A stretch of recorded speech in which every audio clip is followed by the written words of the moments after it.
नमस्कार शेतकरी मित्रांनो, मी अविनाश सुरवसे। आज आपलं कृषी मित्र अविनाश सुरवसे या युट्यूब चॅनेलवरती स्वागत आहे। आणि आज आपण आपल्या या युट्यूब चॅनेलवरती या व्हिडिओमध्ये शेळ्यांना व इतर जनावराला इंजेक्शन कसं करायचं हे पाहणार आहोत। बऱ्याच शेतकऱ्याला व बऱ्याच गोट फार्मरला याची माहिती नसते की शेळ्याला इंजेक्शन कसं करायचं।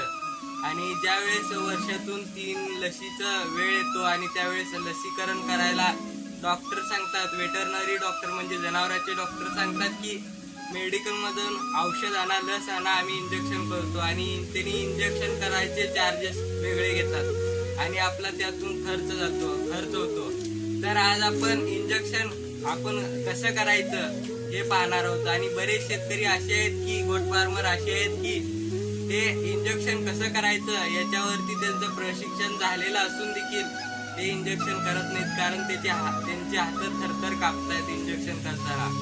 आणि ते हात थरथर जरी कापले तर आज आपलं इंजेक्शन सक्सेस कसं करायचं यासाठी मी एक देशी जुगाड तयार केलेला आहे। आणि त्या जुगाडाला काहीच खर्च आलेला नाही, फक्त आपल्याला जसं आणले इंजेक्शन तसंच वापरायचं आहे। आणि ते जुगाड वापरून आपण कोणत्याही जनावराला, म्हणजे जर आज मी शेळीला इंजेक्शन करणार आहे तर डायरेक्ट प्रॅक्टिकली आपल्याला इंजेक्शन करून दाखवतो शेळीला इंजेक्शन कसं करायचं। त्यासाठी आता आपण बाजारातून जे इंजेक्शन आणतो सिरीज, ते इंजेक्शन हे अशा प्रकारची सुई असते।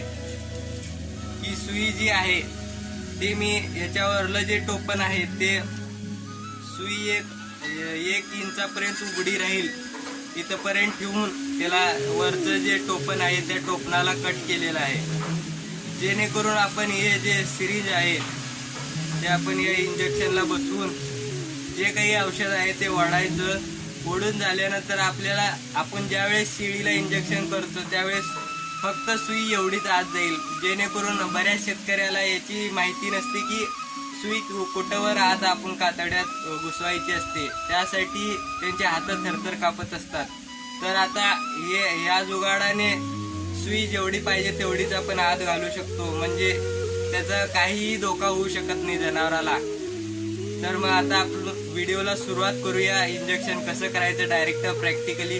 तत्पूर्वी आपणास एक विनंती करू इच्छित आहे की व्हिडिओ चालू करण्यापूर्वी आपणास एक विनंती आहे की व्हिडिओ जर आवडेल अशीच आशा करून आपणास सांगतो की व्हिडिओला लाईक करा आणि चॅनेलवर जर नवीन असाल तर चॅनेलला सबस्क्राईब करा।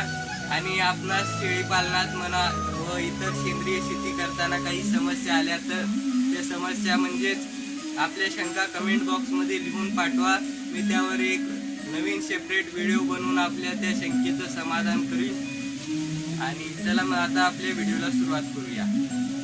ही छोटी बॉटल आहे, याच्यातलं आपल्याला 3 ml औषध घ्यायचं आहे।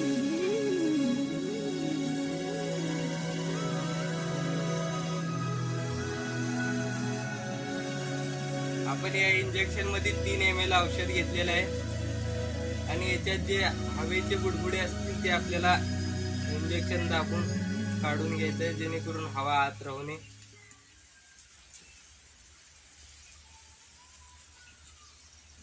आणि हे आपण जे कट करून घेतलेलं आहे त्याच्यावरलं टोपण हे आता आपण बसवून देऊया। आणि आता आपण शेळीला इंजेक्शन करू।